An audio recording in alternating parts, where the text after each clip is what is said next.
Good evening. Oh, that smile has a reason. All week we've had a very serious time here. Especially serious because I believe that this week's work is the deepest work we've had since the beginning of our work. It may be the only deep work we'll have, or it may be the beginning of a new era. And so I have probably not felt too much like smiling all week, but tonight I can't help it. I'm reminded that there are, lighter sides to our work sometime. And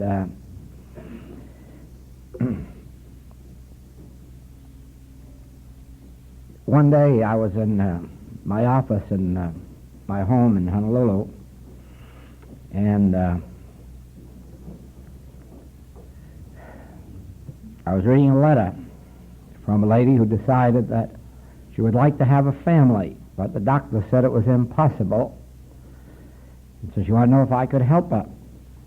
And I was thinking about that. And the telephone bell rang. And it was a lady who was about to have a family and didn't want one and wanted to know what I could do about it.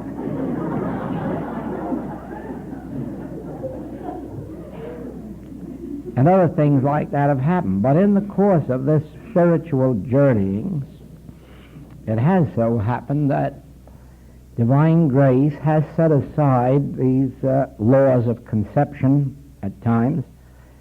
And so today I received word from South Africa that I'm the proud papa of a 5.5-pound baby. We have a Chinese Joel, and we have a Japanese Joel, and now we have a South African Joel, and there are quite a few other Joels around this country. And so a little humor comes into the situation on a on a day when it's very necessary. It is strange, the nature of the work. You'd be surprised how many times the mail and the telephone to an outsider listening in would believe that I'm a physician. The diagnosis, the physical diagnosis, is always so accurate, so complete. And at other times you would imagine that this is some kind of a magical operation. I had a beer salesman come in one time and wanted help to increase his business.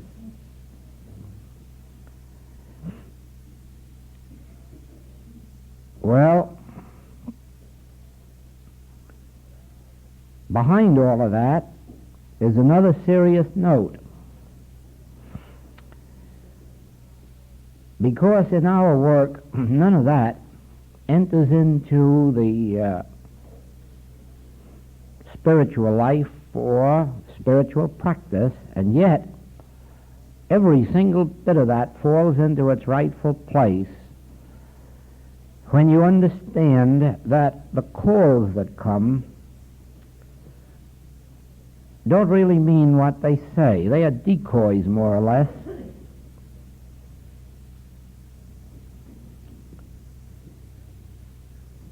When we are called upon for help,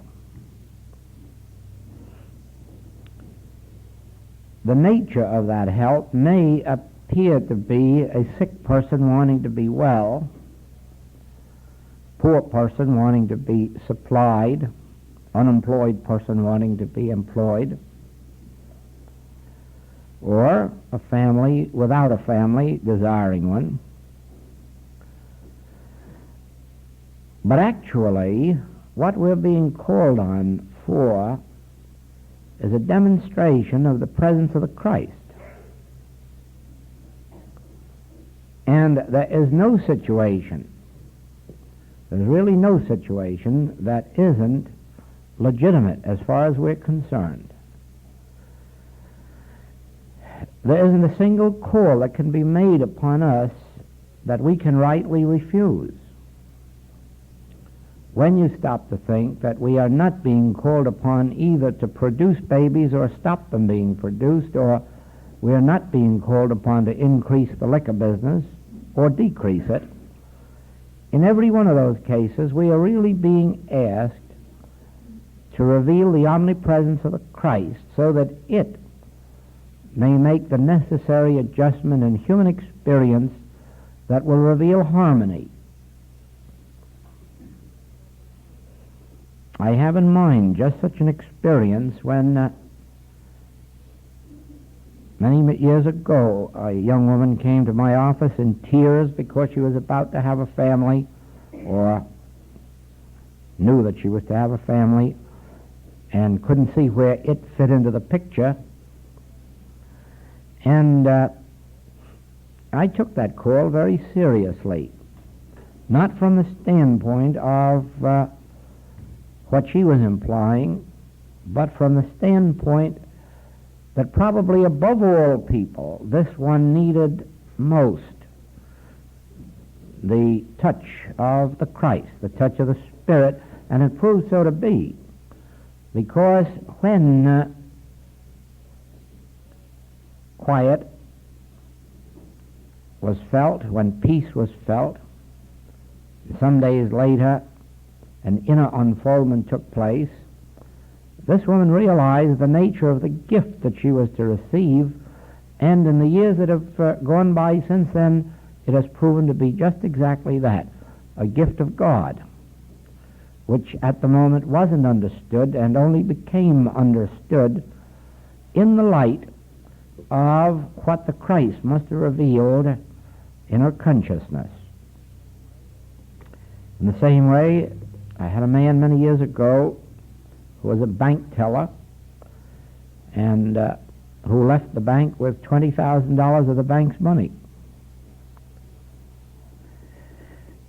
and never was caught. But when his time came for realization,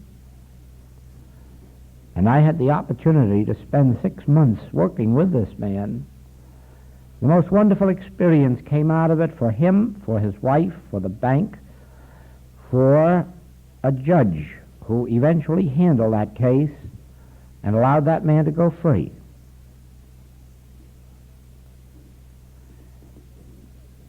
And quite some years later, that man was able to receive from his own state a license as a certified public accountant.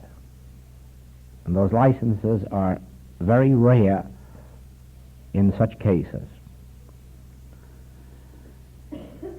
If we learn not to sit in judgment on men and women and their offenses, but to see all of them as really a call for the Christ, a demand for the Christ, we will then find that those who make the call are not really seeking to evade responsibility or punishment, but rather to find a spiritual adjustment that not only will take care of that immediate problem, but their entire life's history. I wish there were some way that I could convey to you this idea of which I'm speaking. I wish there was some way of being sure that you catch this point, that ours is not a ministry that has to do with the healing of sickness, nor the reforming of sinners, nor the overcoming of sin. That is the way the claims are presented to us. That is the way the demand is made upon us. But if we yield to the temptation to be concerned about fevers or lumps or blisters, we do then become materia medica. If we permit ourselves to give advice in marital affairs or parental affairs or business affairs, we do become human counselors. But we in this work have no right to do those things. We have no right to advise marriage or divorce or separation. We have no right to advise going into business or going out of business. We have no right to advise how business should be conducted, whether lawsuits should be or should not be. Our function, regardless of the name or nature of the claim that is presented to us, is instantly to remember that we are being called on for the demonstration of the Christ.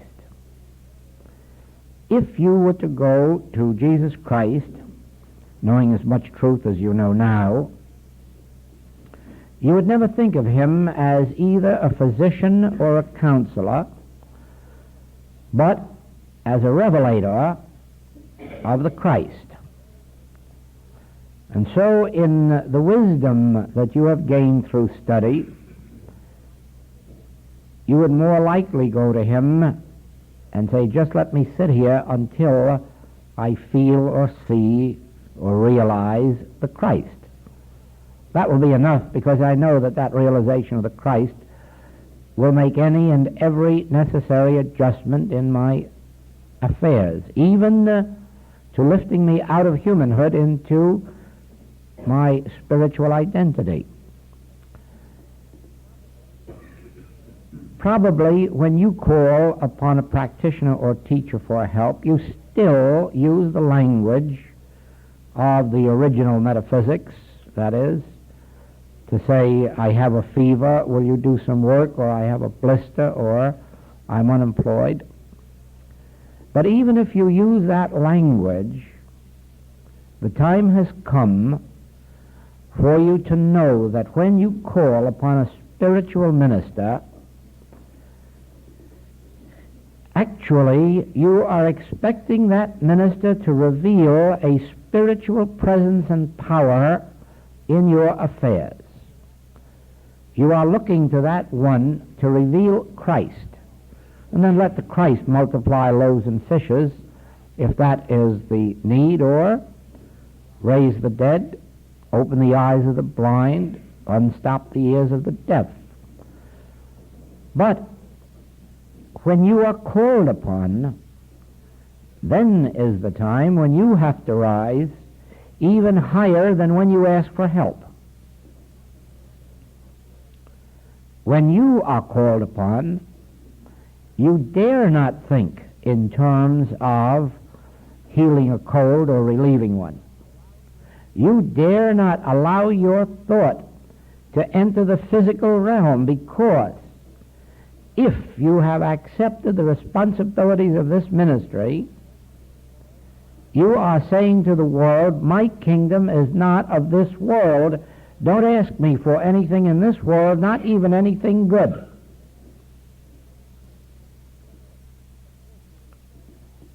Of course, you won't say that to the one who calls upon you, because in their state of consciousness, that would be no answer to make. They wouldn't understand what you're talking about, and you could cause more confusion than benefit.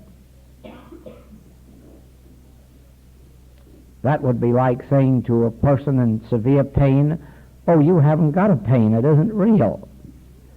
Now, you wouldn't like that said to you if you were in severe pain, and you have no right to say it to anyone else. It can only aggravate, it can't benefit. If you were convinced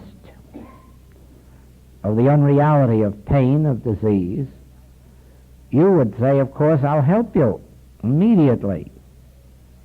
And then your understanding or your awareness of the unreal nature of disease and pain would bring the necessary relief, and your patient would say, I have no more pain. That would be fine when your patient says it, but don't you tell it to the patient. So it is that you will not say to anyone who asks you for help, oh, it isn't my function to make a sick person well or a poor person supplied, because their rightful answer will be, then why does your literature talk about healing and supplying? No, the language of the human world is still our language. It may not be yours and mine in the privacy of a closed class. We ourselves may have come to the point, and some have, where they would never dream of speaking of a physical, mental, moral, or financial situation and asking for help, but would merely ask for help, would merely ask for a lift, would merely ask that Christ be realized. But that wouldn't give you the right to talk, to use that language to the beginner. Your answer would be, of course I'll help you, or let us meditate, let us unite in the Spirit for the realization of Christ or truth or God. Anything that would give assurance and comfort to the sick one or weary one or poor one.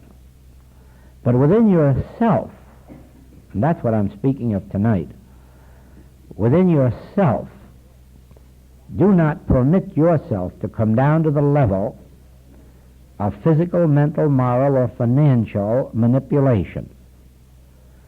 You, in the inner sanctuary of your own being, must always know that regardless of the nature of the demand made upon you, that the real demand is for the realization and demonstration of the Christ.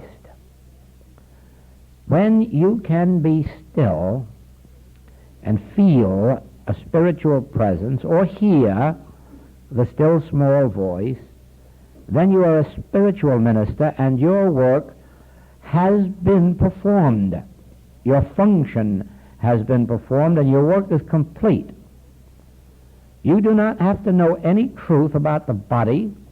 You do not have to know any truth about organs and functions or actions. You do not have to know any truth except whatever truth you can bring to remembrance about the nature of God, the unreal nature of anything that does not testify to God. And then be still and wait. And when that still small voice assures you of its presence, or when any form of peace and quiet comes to give you assurance, your work is done, and the patient will feel the response. If they do not feel it the first time, they will ask for help a second time. They may ask for help for a whole year before they come into the realization, because every realization of the Christ on your part is making some necessary adjustment in their consciousness, a necessary adjustment before Christ can be revealed to them. Christ can never be revealed to mortal or material consciousness. Christ can never be revealed to the materialistic mind. And so it is that what your realization of the Christ is doing is really spiritualizing the thought and consciousness of the one who has turned to you for help, until it is so spiritualized that it can behold the inner vision. If we were to go back 2,000 years and ask ourselves why only about 500 people are accredited with having witnessed the risen Jesus, why there were multitudes at the crucifixion, multitudes who saw it, but only 500 who witnessed the bodily resurrection, the answer is this: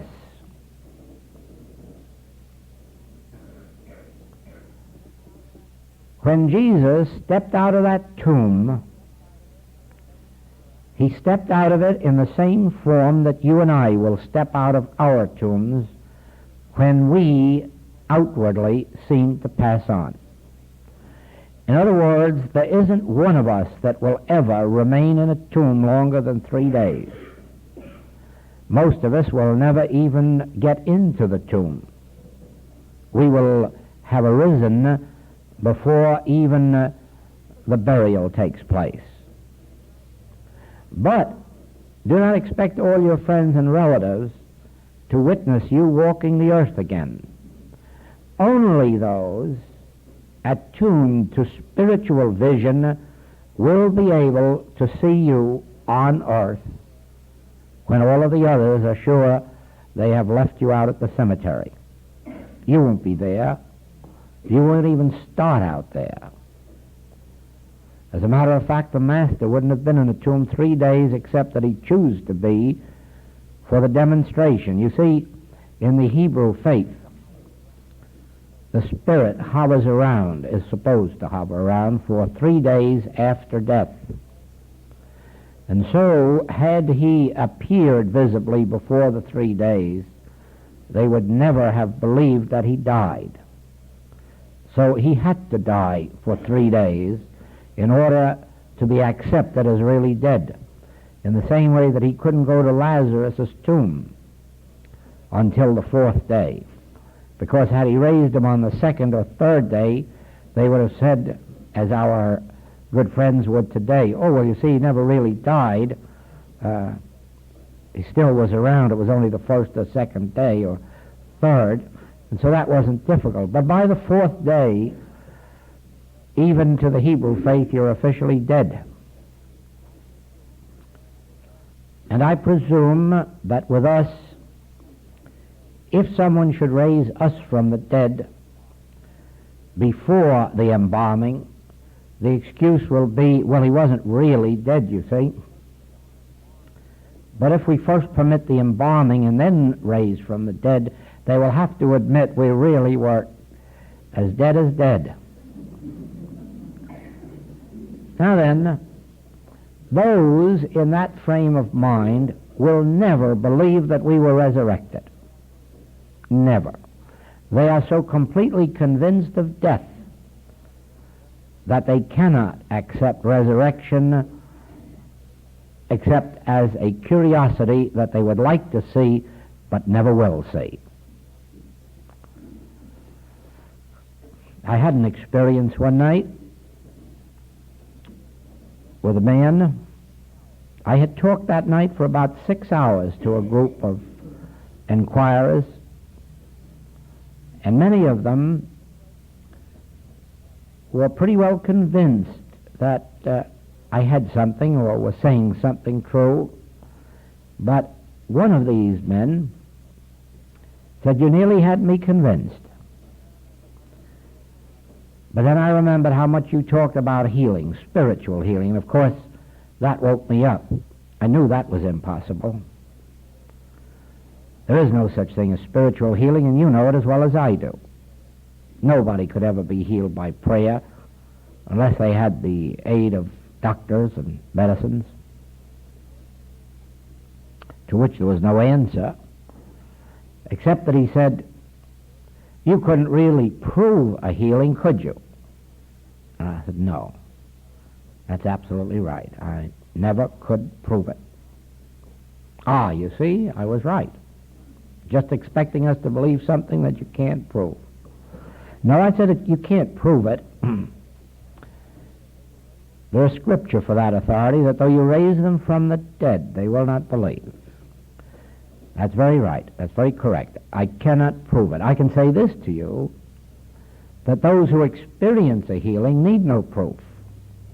Those who do not experience a healing cannot accept any proof, even the raising of the dead. If you at any time should experience healing, you also would need no proof. And he said, Me? Wait a minute. I've been up since 4 o'clock this morning, and I didn't want to come here tonight. When I got home from my work, I was tired, I was exhausted, and told my wife I couldn't come. And she said, out of respect, I had to come. And I've been here 6 hours tonight listening, and I'm not tired, and I'm not weary. I've had a healing. That really took place. Well, if you can accept the fact that you can't see me, even looking up here you can't see me, all you can see is my body, my form. But you can't see me because I'm way up here looking out at you. And I can't see you. I can see your faces, I can see parts of your body, but I can't see you because you also are way up there looking out at me. You're somewhere way in back of your eyes where I can't see you, and that's you. And you may be assured of this, that if your bodies were lying on the floor, you'd still be up there looking out at us. Because this you is not encased in that frame. That you is as external to your body as I am, and I am as God. Now just remember that. You are as external to that body as I am, and I am is God.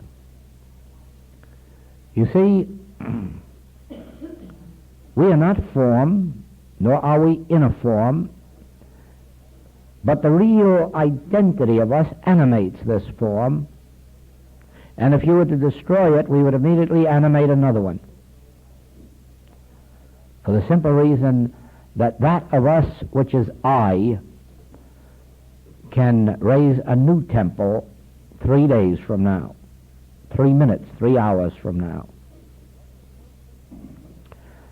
There is no such thing as death to any individual.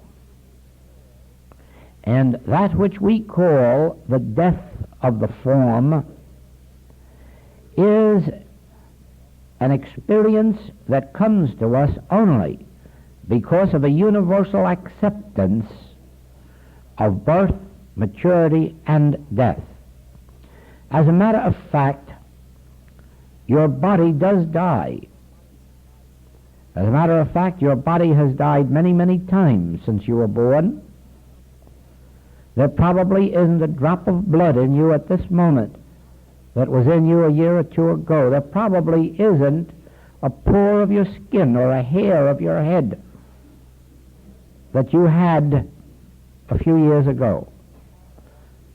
Every single part of us is being built and rebuilt, dying and being reborn, just like every part of a tree. The form of a tree is continually dying, but the life of the tree is continually raising up the new form. And every tree has a new form in every cycle of time. So do we have a new body, whether it's every year, as some physicians have said, or every 3 years, as others have said. There is no doubt that every part of us is dying, that is, of our forms, every moment. And some we're doing away with. Nails, hair, sloughing off skin. We really are destroying or removing parts of our own body all of the time, but the rest of it nature is taking care of. And yet, because the body dies, and because the body is renewed, there is no death process to you or me. We aren't even aware of either the dying process or the rebirthing of the body. We just ignore all of that. And so it is that we could go on unto eternity, letting our body die every year or two, and having new blood formed, new skin, new bones, new flesh, new muscles, and never go through the death process or passing on process. It is said in Scripture that the last enemy that shall be overcome is death. The Master, Christ Jesus, said that it was his mission to raise the dead. Again it says in Scripture, God hath no pleasure in your dying, turn ye and live. So therefore you must know that death is no part of anyone's existence. Our acceptance and experience of a passing on process is but our acceptance of a universal belief so strong that we're told that it is the last enemy that will be overcome. And probably it is so.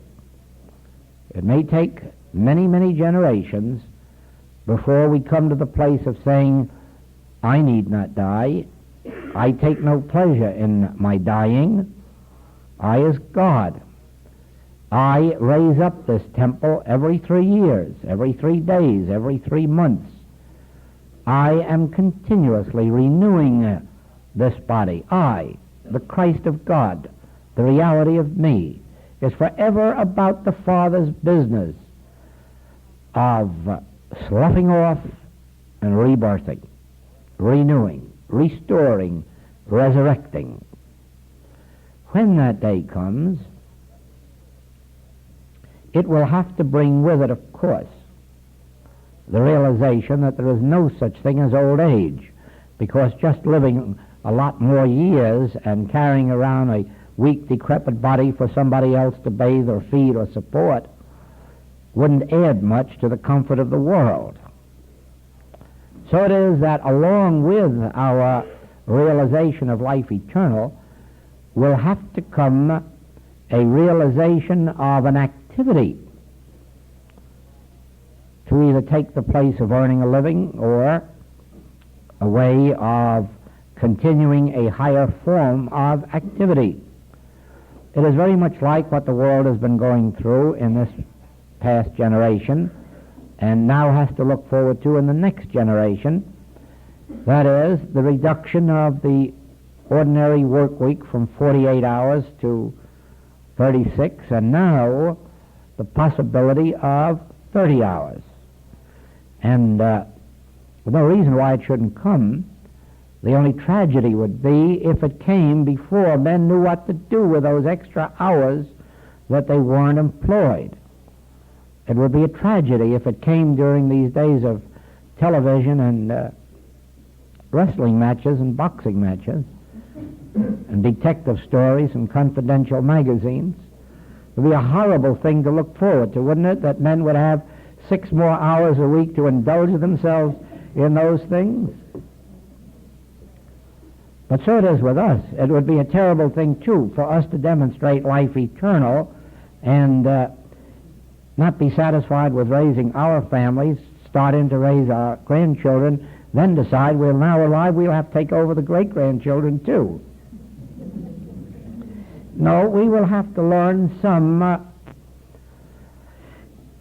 activity, more than likely a spiritual activity, so that we can leave our human activities, the human world, and live in such a way as to open the eyes of the blind, raise the dead, so that all men may come into the period of resurrection and ascension.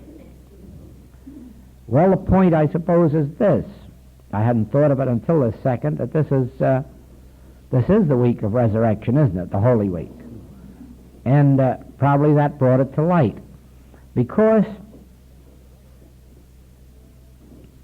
resurrection is much more than just lifting ourselves out of a tomb and then walking the earth again.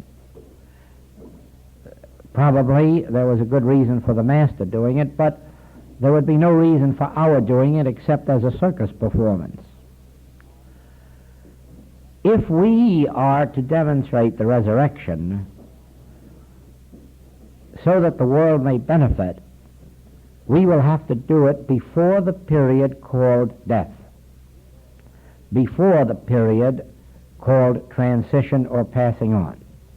Because already, you may be assured of this, that even though, to sense, you appear to pass on, your resurrection is assured in far less than 3 days. You will never be entombed. You will never be buried. You will never be cremated. That will never happen to you. So that you do not have to make the demonstration of resurrection. It is already made for you. And your making it will not convince anybody on earth unless some spiritually illumined person seeing it is merely given another proof of it. Aside from that, it will have no value to the world. But if you can prove resurrection here and now, if you can prove that your body dies every year, that you drop nails and hair and skin, and probably unseen to your eyesight,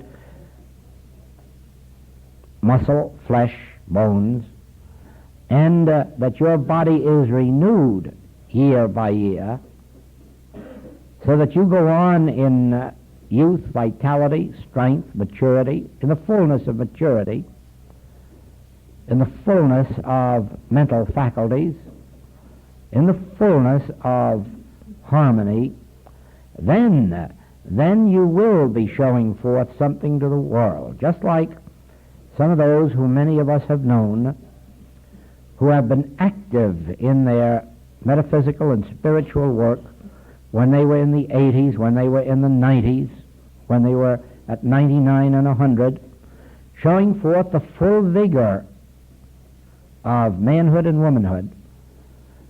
Those have done something toward showing the world the possibilities of a resurrection and an ascension without the experience of death.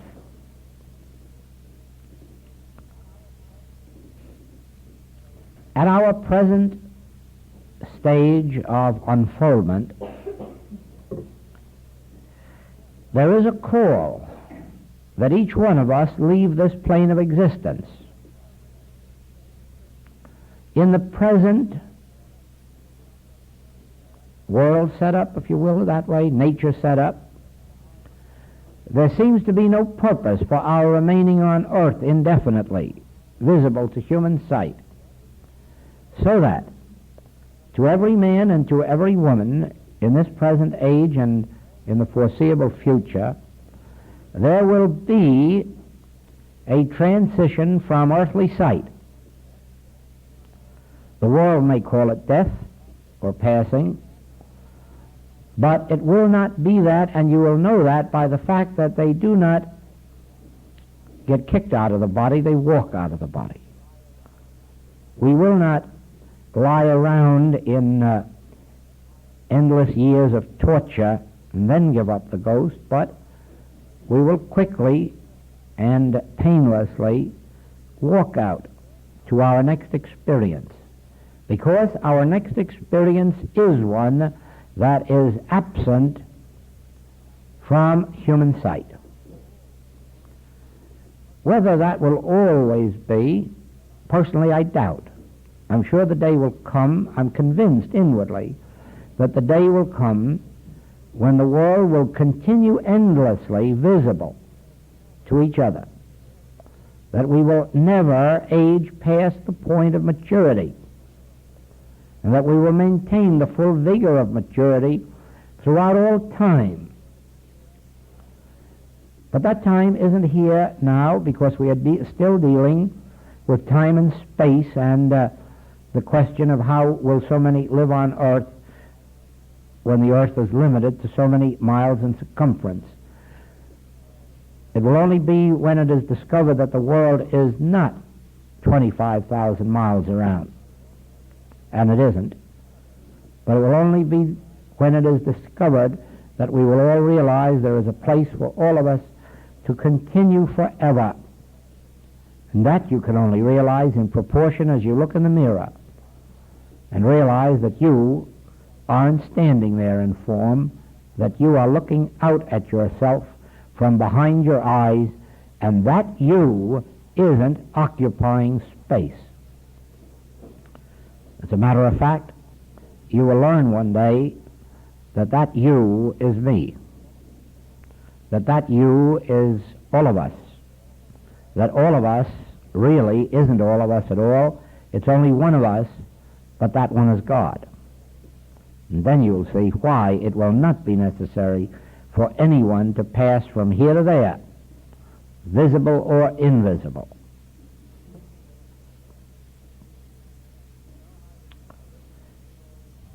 Do you know how the original story of reincarnation was created?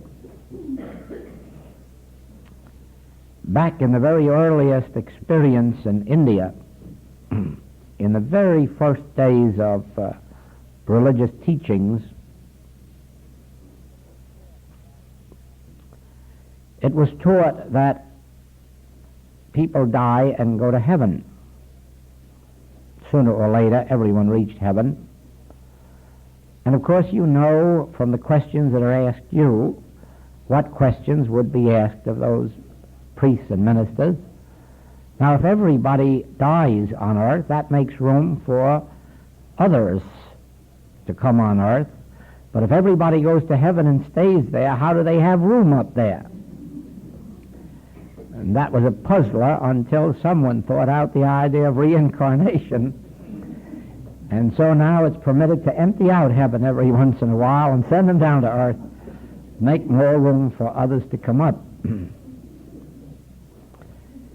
So it is, if we get a little bit too logical, we may have to give such reasons, but all such questions and answers disappear when you have either looked in a mirror or looked up here at me and come to the realization that you can't see me, that I'm the fellow sitting behind these eyes looking out. And then you'll start first to wonder what part of the brain I'm in, because that posits having a brain, doesn't it? The mystery is when you get past that and realize that there is no place inside of this frame where I am. No place inside of this frame. And then you'll know that there is only one of us in this room, and that one is God, appearing visibly as different states and stages of consciousness called you and me, all destined, however, ultimately to return to the Father's house, that is, to the Father consciousness, to the consciousness that I am. Well, can you not see then that the Hebrews of 2,000 years ago were unable to accept resurrection because there was no visible form for them to see? The I that I am being invisible, it takes spiritual apprehension to discern it, to see it, to know it. And those of you who have not yet had the experience, I will tell you that eventually you will have this experience. There are many in this room who have already experienced it. When a practitioner on the spiritual path is asked for help, and they sit in silence and quietness, waiting for the inflow of the Spirit, it is very often given to them to behold you as you are, to behold the spiritual identity, the spiritual entity, actually to see you as you are in God's image and likeness. It is an experience that comes often, very often, to the teacher working with students. When teachers work with students and have a great deal of meditation work with them, it happens in many cases that the teacher finally comes to an actual apprehension of the true identity of the student, and that is what wakes the student into spiritual realization from a dormant state of humanhood. In India, that is called the guru system, where the spiritually illumined teacher,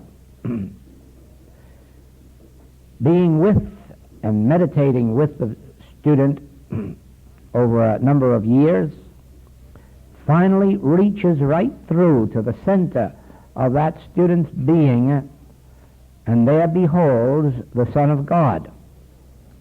And in beholding the Son of God, awakens him to his spiritual realization. Now that is what happens in our work here. Whenever I have the opportunity of working with students over a number of years, not that it always takes years, it eventually happens that the two become one. The consciousness of the teacher beholds the consciousness of the student and wakens it. And from that moment on, they are free in their own spiritual light, consciously one with God, no longer needing teacher or teaching, since now they are able to receive their impartations from the Spirit.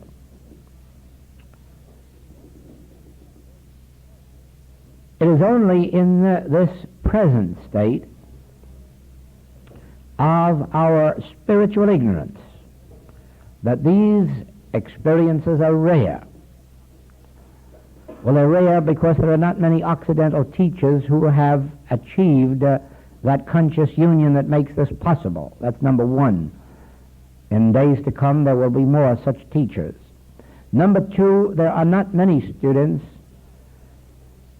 anxious enough or desirous enough for that experience to set aside their lives to achieve it, because it isn't something that comes for spare time or spare change.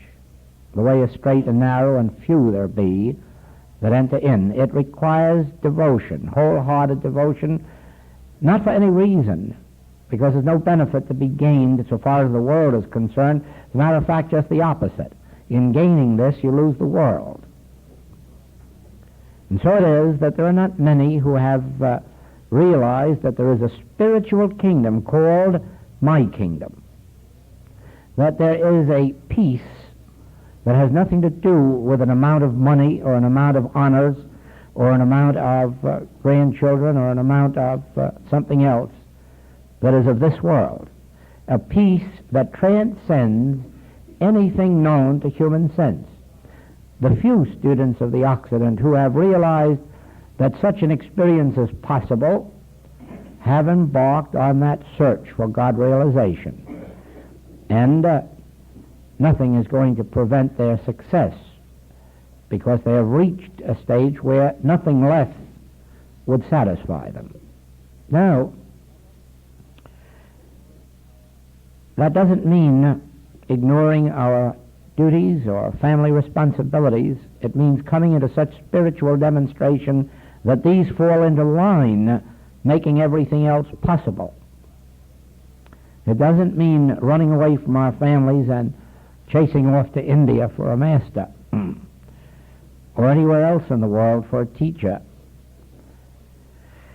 It means praying within so seriously, so in such consecration, that the Spirit within them opens out a pathway for them to find their teacher or their teaching wherever these may be. To the average person coming into metaphysics, it is enough that metaphysical help or spiritual help will take away the ills of the flesh or the sins of the flesh or the lacks of the purse. And therefore, most people rest on that rung of the ladder. They have achieved their heart's desire. The disease is gone, the lack is gone, the unhappiness is gone. Now we can start to enjoy life, this world's life. There are some not satisfied with achieving the peace that all may understand, but rather seek the peace that passeth understanding, that seek the peace that this world can never give, regardless of how harmonious it is, but seek only my peace. There are those who are satisfied to find a law, if necessary a law of matter or a law of mind or a law of spirit, that will overcome the ills of the flesh. But there are others who could never rest while they are under any law, even a good one, who can never rest until they're under grace, where law cannot operate. Such is the spiritual path. Its goal is resurrection and ascension. Resurrection from a tomb to walk the earth will prove little or nothing to anyone. If I saw all of the people in all of the cemeteries rise up and walk the earth, I promise you it would be meaningless to me. I already know it's so, and so it would prove nothing. And the rest of the world won't see it even as it happens. To you who have opened yourselves to the spiritual path, I say this, as I said last night, I believe, to make friends, begin to recognize the Christ seated behind the eyes of every individual, sitting on the heart of every individual, constituting the soul of every individual. So it will be as you follow this work, as you look through the physical appearance of men and women to the eye that sits way back here looking out at you, as you look through their claims of sin, disease, death, lack, limitation, color, race, creed, religion, and behold an invisible presence, you will have an actual experience of witnessing a resurrection. It may be at some funeral that you attend. It may be in some other form, but as you practice looking through the appearance to the invisible presence, you will have the same opportunity that Jesus presented 2,000 years ago to his followers. Those of you who have eyes to see and ears to hear, in 3 days I will walk this earth again. And he gave them the opportunity to see it, and the Christ will give you that same opportunity to witness the resurrection. At first, it may be the resurrection of someone whom you call a sinner, and it may be their resurrection into sainthood.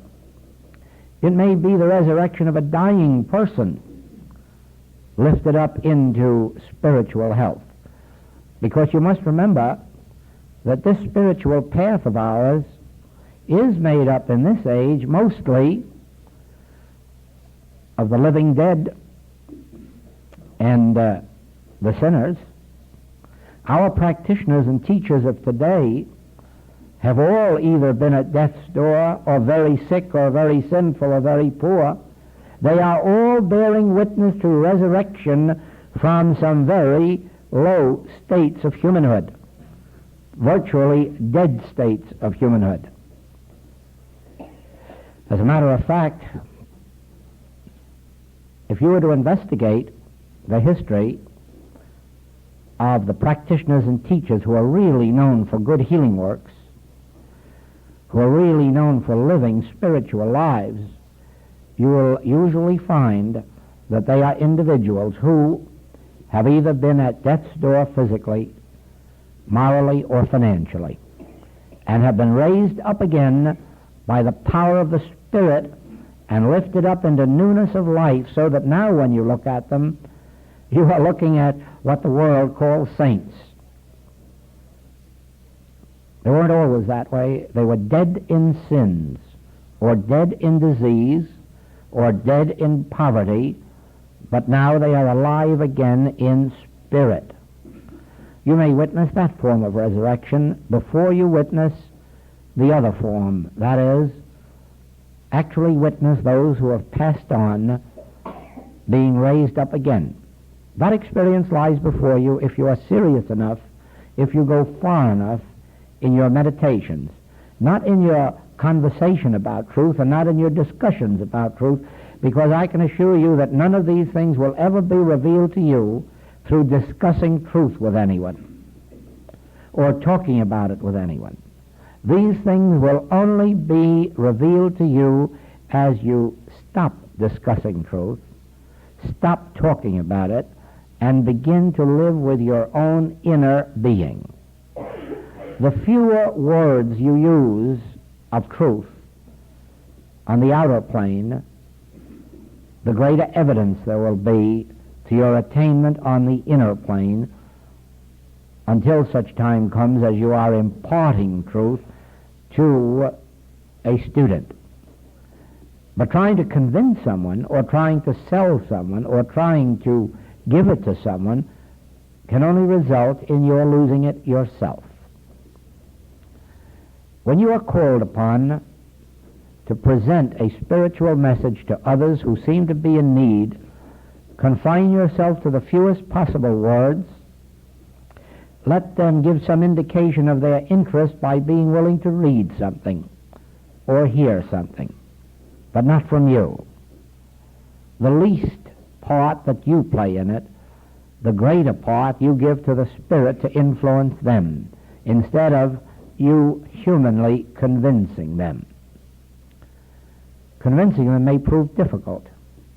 We used to hear a story in Hollywood about a man who was very ill with tuberculosis, and his friend didn't like to see that he was so close to death's door without trying spiritual means, and so he told him about Christian Science, invited him to go to a Christian Science testimony meeting and learn what prayer could do. And so one night this man went to our big church out there in Hollywood, and lo and behold, a testimony was given by a man who was cured of this belief of tuberculosis. Of course, on leaving the church, this friend said, "Now, you see, you heard that right there yourself. That man was healed of tuberculosis." "Oh, no, he wasn't. I heard distinctly. He had a belief, but I really have it."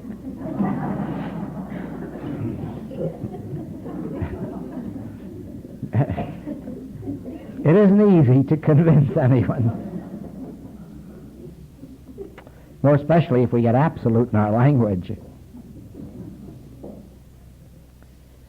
No, in recommending this path or help to others, let us use a minimum of words and give them the opportunity to evince an interest by responding to some reading matter or something like it. And of course, remember this: even discussing truth with a practitioner or teacher isn't really and truly receiving truth. A student receives truth from a teacher when the student sits silently listening and then gets up silently and goes home. But when the student is permitted to answer back and ask questions and discuss, the whole situation is now on the human plane, all on the mental plane, on the intellectual plane, and no teaching takes place. Spiritual teaching is an impartation from within an enlightened consciousness to a receptive consciousness. So, if you must hear the word spoken, go to your practitioner, go to your teacher, and sit in silence and hear and then get up and go. Don't answer back and don't ask questions.